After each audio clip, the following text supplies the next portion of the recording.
En esta conferencia vamos a estudiar lo que es la sumatoria de convolución. La respuesta al impulso es la salida de un sistema lineal e invariable en el tiempo debido a la entrada de impulso aplicada en el tiempo t0 o n0 para tiempo discreto o tiempo continuo. Todos los sistemas lineales e invariables en el tiempo pueden caracterizarse a través de la respuesta al impulso. La respuesta al impulso se determina a menudo a partir de conocimiento de la configuración y dinámica del sistema, o en el caso de un sistema desconocido puede medirse aplicando un impulso aproximado a la entrada del sistema. La generación de un impulso de ancho cero y amplitud infinita no puede generarse en la realidad y suele aproximarse físicamente como un pulso de gran amplitud y ancho estrecho. A pesar de esto, las aproximaciones matemáticas se acercan mucho a la realidad. Entonces, si la entrada para un sistema lineal se expresa como una superposición ponderada de impulsos recorridos en el tiempo, entonces la salida es una superposición ponderada de respuestas al impulso recorrida en el tiempo. Si además el sistema es invariante en el tiempo, entonces la respuesta del mismo a un impulso recorrido en el tiempo es una versión recorrida en el tiempo de la respuesta del sistema al impulso. Sé que se escucha un poco confuso, pero cuando miremos la gráfica nos vamos a dar cuenta de lo que estamos hablando. En consecuencia, la salida de un sistema lineal e invariable en el tiempo está dada por una superposición ponderada de respuestas al impulso, recorridas en el tiempo. Esta superposición se le llama sumatoria de convolución en tiempo discreto e integral de convolución en tiempo continuo. Considere la entrada x de n como una secuencia de impulsos recorridos en el tiempo.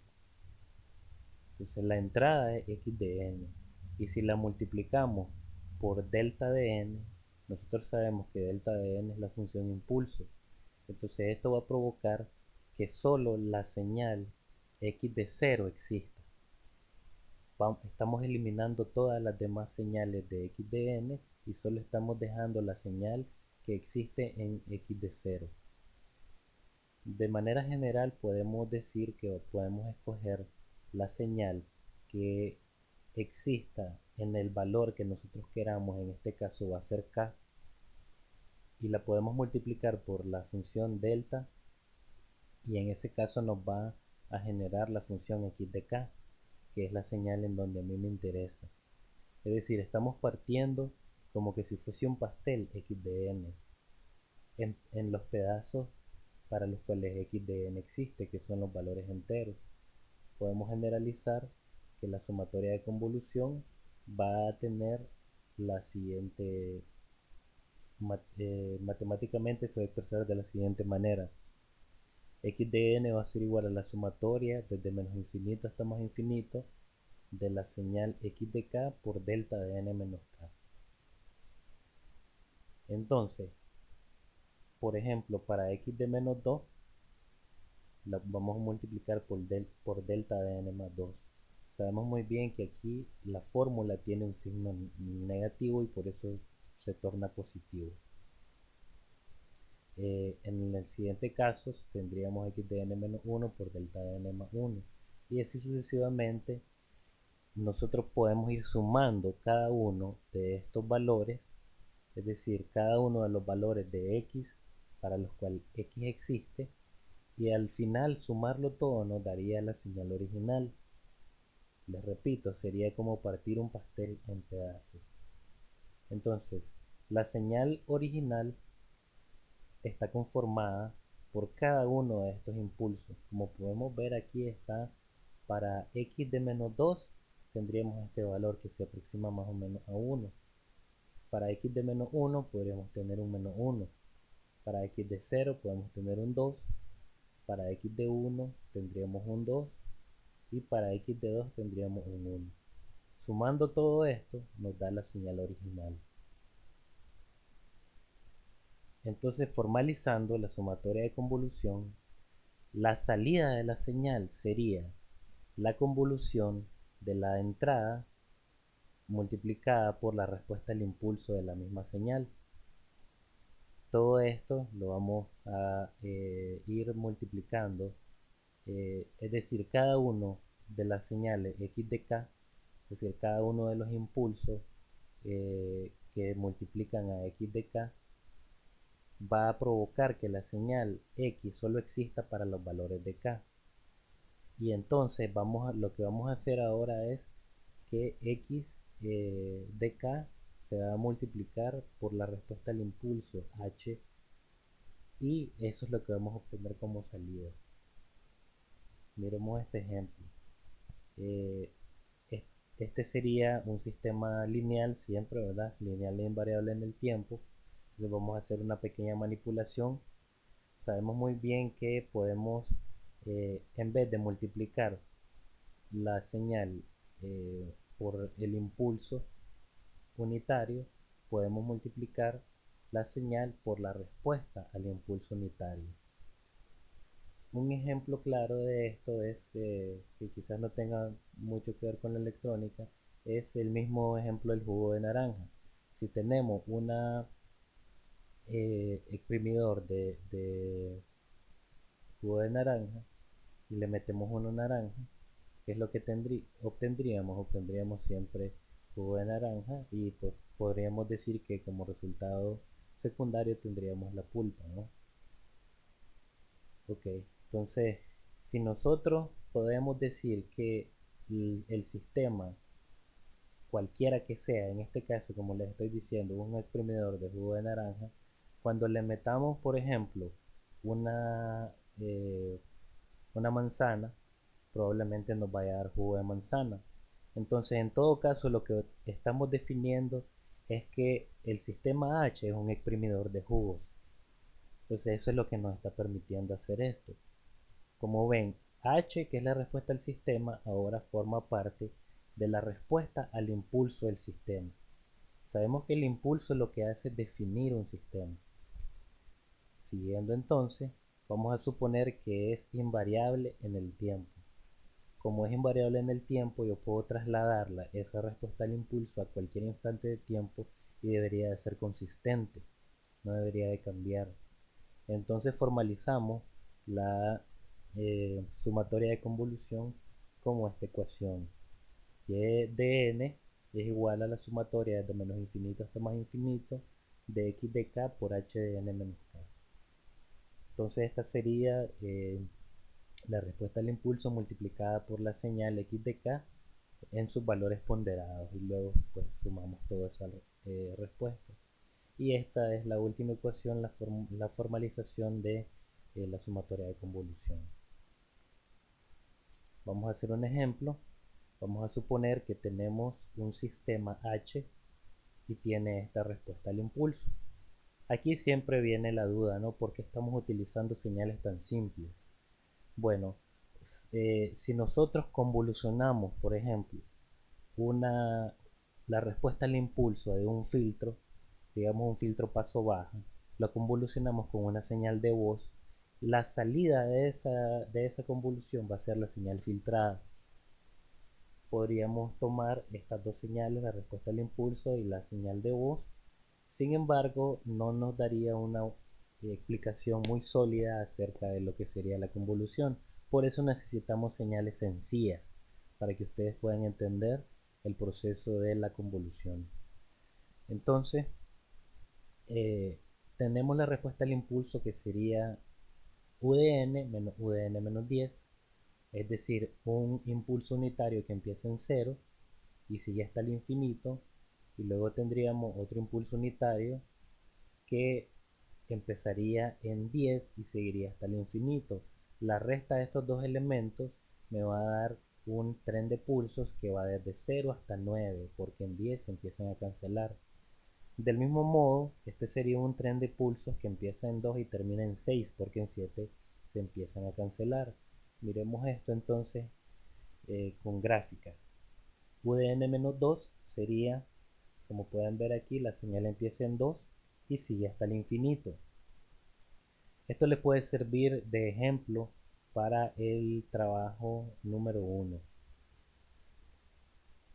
En este otro caso, U de n-7, tenemos una serie de pulsos que empiezan en 7. Aquí tenemos el 7 y sigue hasta el infinito. Cuando nosotros restamos estos dos impulsos, entonces tenemos como resultado una señal que va desde 2 hasta 6. Ya sabemos, ¿no?, que esta señal U de n-10 está dada desde 0 hasta 9, porque en 10 se empiezan a cancelar. ¿Cómo vamos a convolucionar entonces? Eh, Primero tenemos que invertir y desplazar una de las dos señales. En este caso yo estoy eligiendo invertir y desplazar H. Ustedes pueden elegir cualquiera, porque la convolución nos permite invertir y desplazar cualquiera de las dos señales. Sin embargo, y por conveniencia, siempre se escoge invertir y desplazar la más sencilla. En este caso, ambas son fáciles, así que es libre. Entonces lo que hacemos es invertir y desplazar hacia la izquierda h de n menos k hasta un punto en donde no toque a x de k. Y luego empezamos a mover h de n menos k poco a poco, un espacio a la vez, hasta que toque a x de k. Entonces aquí está el proceso. En este caso tenemos para y de 1, ¿qué significa y de 1? Cuando n es igual a 1. Entonces, cuando n es igual a 1, la salida es 0. Es natural que sea 0 porque como observamos, ambas señales todavía no se están tocando. Quiero aclarar algo aquí. Como podemos observar, esta señal empieza en 0, h de n. Cuando invertimos y desplazamos esta señal, este valor, en vez de ser 0, se convierte en n. Por ejemplo, si yo quisiera invertir y desplazar esta señal empieza en 2. Cuando yo la invierto y la desplazo, esta señal me quedaría en menos 2. Y por ende, este primer pulso, si fuera invertido y desplazado quedaría en n-2. Esto siempre lo tenemos que hacer y es una de las principales dificultades de este tipo de ejercicio.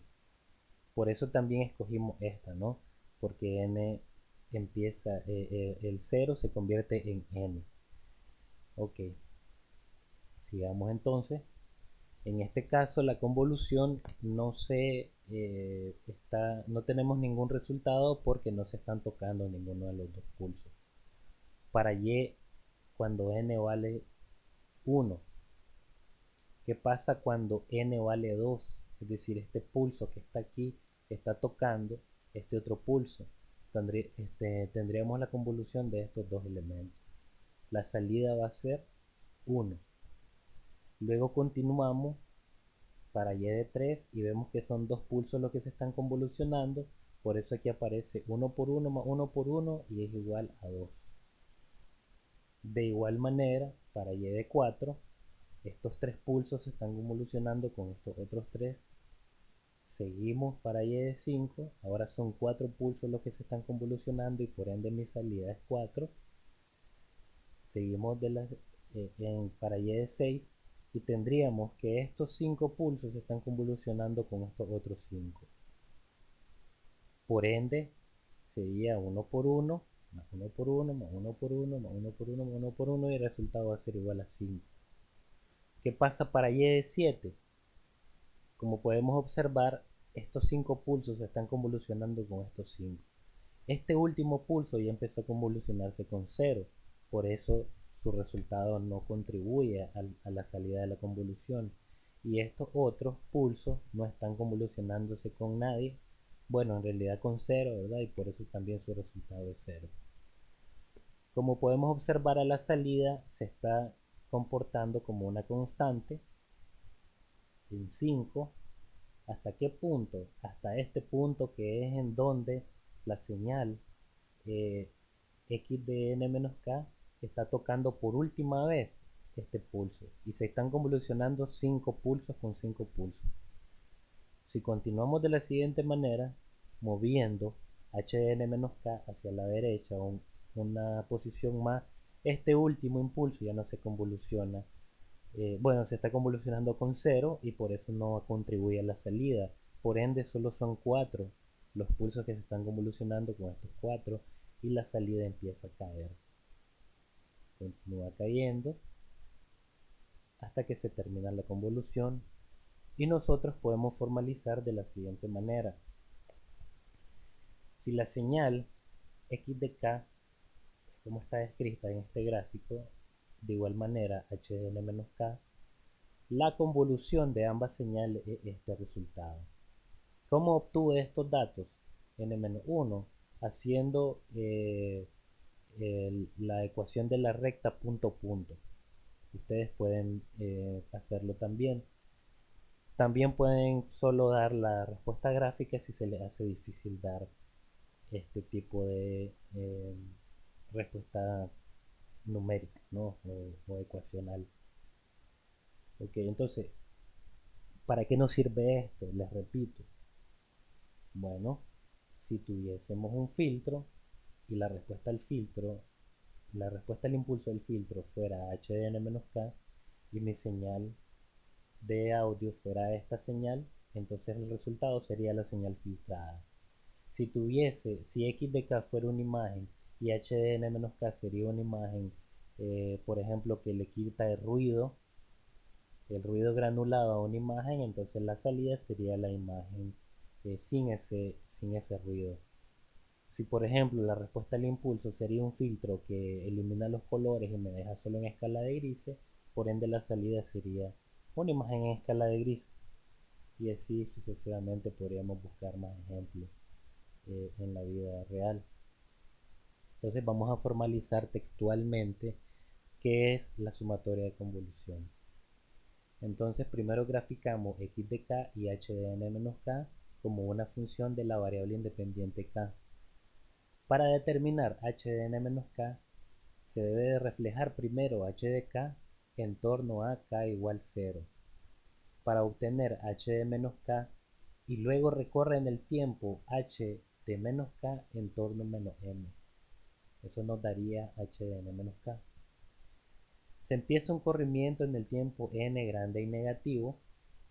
Se continúa acercando h de n menos k a x de k hasta que se encuentre por primera vez en magnitudes diferentes de 0. Luego se calcula y grafica el valor y de k multiplicando estas dos magnitudes. Y se continúa desplazando h de n menos k sobre x de k un espacio de tiempo a la vez. Se multiplican estas nuevas magnitudes y se suman los valores anteriores. Se repite el paso anterior hasta que el último valor de h de n menos k deja de tocar x de k. Entonces vamos a ver otro pequeño ejemplo en el cual la señal no empieza en 0, sino que empieza en otros valores. Entonces vamos a dibujar estas dos señales. Como podemos observar, esta señal empieza en 0 y termina en 2. Pero esta señal empieza en menos 1 y termina en 1. Ok, entonces esto es algo interesante porque nos permite decir, por ejemplo, en nuestro análisis, nosotros sabemos que un análisis, el 0, es el evento que está disparando el análisis. Es decir, es el momento en que yo cierro un switch, que yo abro un capacitor o que yo empiezo a hacer mi análisis. ¿Qué quiere decir esta señal h de n que empieza en menos 1? Quiere decir que esta señal tenía un valor anterior a mi análisis. Podríamos decir, por ejemplo, cuando yo abro un capacitor y ese capacitor está cargado todavía. Ok, eso cambia un poco el análisis de convolución. Vamos a ver por qué. Entonces, yo voy a dejar x de k como mi señal estática y voy a invertir y desplazar h de n menos k. Entonces, como les había dicho anteriormente, el 0 se convierte en n, el 1 se convierte en n más 1 y el menos 1 se convierte en n menos 1. Recordemos que yo invertí y desplacé esta señal. Naturalmente, como es una señal par, al invertirla me da la misma señal. Pero estos valores ahora del eje X o el eje del tiempo, en este caso sería n, sería n más 1, n y n menos 1. Entonces vamos a ver que esto va a afectar directamente en dónde está localizada la salida de la señal. Entonces volvemos a hacer lo mismo, ponemos estático x de k y ahora este pulso, observen que este pulso es n más 1. N más 1 está colocado en menos 1, por eso está aquí esta ecuación. Para cuando n más 1 está colocado en menos 1, la salida es igual a menos 2. Entonces esta operación ustedes tienen que desarrollarla cada vez que hacen la convolución. Ya, este n más 1 pasa a menos 1 al otro miembro y por ahí ando nombrado menos 2. En este caso sí, el resultado de la convolución va a ser 0 porque estos pulsos se están convolucionando con 0 aquí. Vamos a ver para cuando n más 1 es igual a 0, es decir, este pulso está colocado en 0. Para n más 1 igual a 0, la salida es igual a menos 1. Resolviendo esa ecuación, ¿verdad? N más 1 es igual a 0, nos da n igual a menos 1. Entonces vamos a convolucionar estos dos pulsos. 1 por 2 me va a dar 2. Continúo y ahora voy a convolucionar para n más 1 igual 1, es decir, cuando este pulso esté en 1, el resultado de eso es 0. Pero observan cómo la salida estamos obteniendo valores para la escala de menos 1. Eso es lo que afecta directamente cuando la señal no empieza en 0, empieza digamos atrasada o adelantada. Entonces en este caso estaríamos multiplicando estos dos pulsos, 1 por 2 más 2 por 2. Entonces en ese caso me daría, eh, a ver cuánto sería, 2, 1, no, en este caso sería 3, ¿verdad? Sería 1 por 3, 3, más 2 por 2, 4, entonces sería 7. Entonces aproximadamente sería 7 este resultado. Bueno, aproximadamente no, sí sería 7. Repito, ¿verdad? Este pulso vale 1 por este pulso que vale 3, el resultado es 3, más este pulso vale 2, multiplicado por este pulso que también vale 2, me daría 4. 4 más el 3 que llevaba, entonces sería 7 el resultado. Así vamos a continuar hasta que la señal salga de la convolución. En este punto es el último valor en donde los dos pulsos se convolucionan. Sería un 1 por este menos 2, me daría el valor de menos 2, ¿verdad? En este caso estaríamos en 3. ¿Qué quiere decir esto? N más 1 igual 4, cuando este valor es igual a 4. Resolviendo esto me da 3 y aquí está el resultado de la convolución.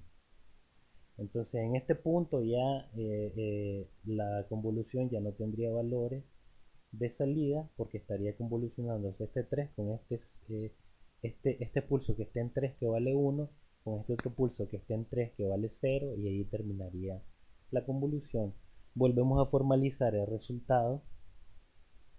De nuevo podemos, en este caso, como los pulsos no responden a una ecuación, se pueden explicitar en su respuesta de esta manera. Es decir, para n igual menos 1 el pulso vale 2, para n igual 0 el pulso vale 7.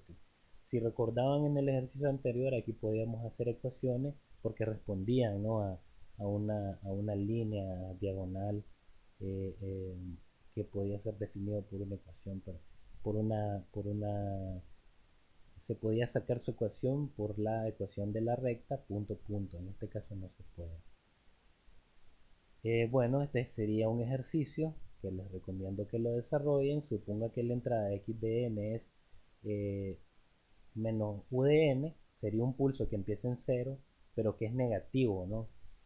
Luego le sumamos 2 u de n menos 3, es decir, ahora tendríamos menos 1 en 0 y en 3 pasaría a ser 1 porque este menos 1 se sumaría con este 2 y me quedaría un 1. Entonces sería un pulso que va en su parte va de negativo a positivo y luego se cancela ese 1 en 6. Este sería un tren de pulsos que empieza en cuánto, empieza en -1 y termina en -10. No, en -9, perdón, porque aquí ya se empieza a cancelar. Y bueno, el ejercicio pide que encuentren la salida del sistema. Si se les dificulta dibujar estos pulsos, la recomendación es que hagan 1, 2, 3. Tres gráficos, uno sobre el otro con la misma escala. Y el resultado va a ser x de n en un cuarto gráfico para que se les haga más fácil eh, resolver este tipo de ejercicios. Muchas gracias.